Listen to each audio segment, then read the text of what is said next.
I think with that gospel, you've got a pretty solid idea of what today is all about. Money, possessions, stuff, and the folly of chasing after it all. Pretty standard stuff, really. You know, I think it's a pretty boilerplate message for any religion to say that spiritual matters are what is of primary importance, and material matters are of secondary importance. But the thing is, our gospel reading today is a lot more zealous and bold than that standard message. Because Jesus says, anyone who does not renounce all his possessions cannot be my disciple. And Jesus is bold enough to associate family with possessions. He didn't mean that literally, by the way. Obviously, family members are not possessions. The point Jesus was making with all of that is that we can get weighed down sometimes when we fixate on one particular part of our life, assign it more importance than it really has, and then our life kind of becomes lopsided as a result, and it drags us down. That's kind of the idea. And that's really easy to see with respect to money and possessions. It's just stuff. Assuming, of course, we're not talking about true essentials, food, water, medicine, stuff like that. All the rest of it, it just has the illusion, the appearance of importance. You know, thinking back on all of the items I've lost in my life, some of them were stolen, some of them broke, some of them were just permanently misplaced, you know, whatever. Thinking back, so very few of them are even worth remembering. They were totally inconsequential to my life. It didn't matter whether I had them or I didn't have them. And that was a nice little reminder of how little impact stuff has on our general sense of happiness and well-being. Have you read those reports about lottery winners? I'm not talking about anything new, by the way. These have been around for at least 10 years. Basically, what we know now, through very basic studies, is a miserable person can win the lottery, and then they become a miserable millionaire. It doesn't change who they really are, because that's a matter of identity and spirit. So an artificial change in lifestyle, I'm sorry, that's just not going to fix a problem that is far deeper and personal than anything that money can buy. At best, money can be a tool in service to your personal spiritual journey. You know, if you win the lottery, then you don't need to work 12-hour shifts 6 days a week. You can afford a therapist. You know, all these things that will, in fact, help your spiritual journey. But if you're feeling a lack somehow in your sense of fulfillment and happiness, you got to be looking in the right place. Money itself will not actually solve that problem. The opposite is true also, that you can have authentically happy, kind, rich people. Yes, they exist. They can lose their whole fortune.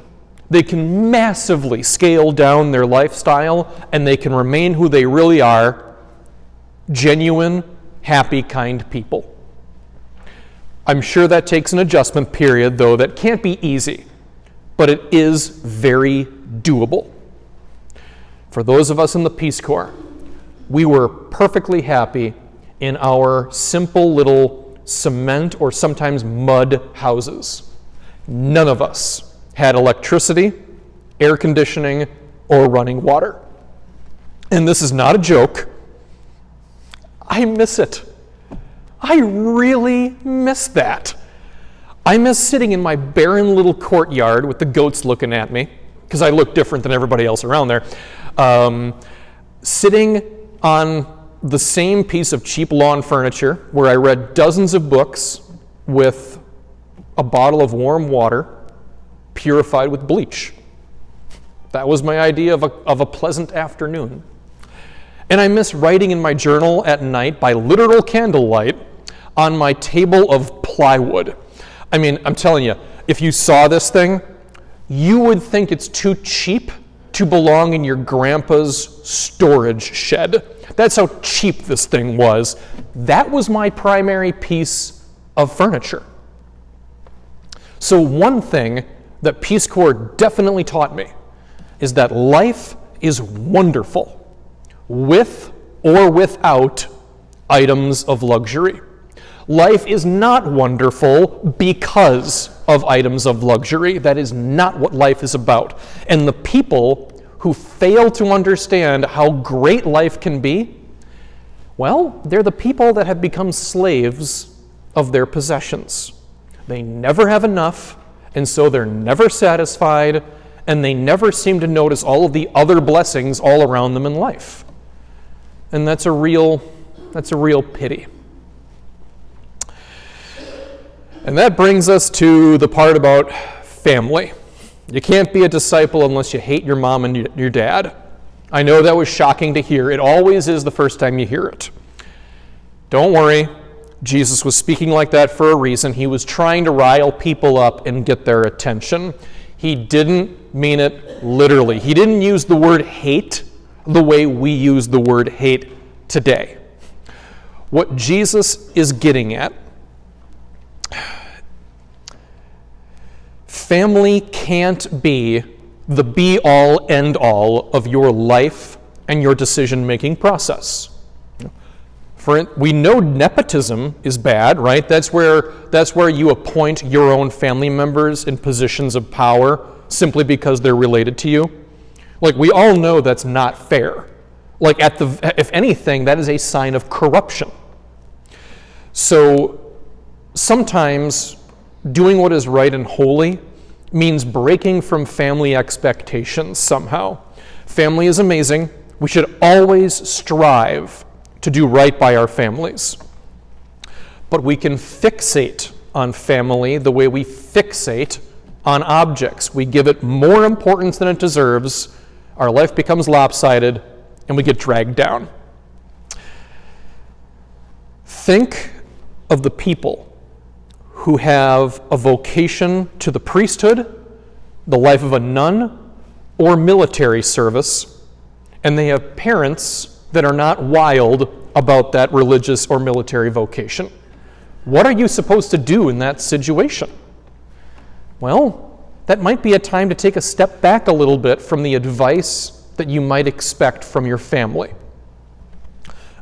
It's not breaking the fourth commandment, honor thy mother and thy father. That's a good rule, don't get me wrong.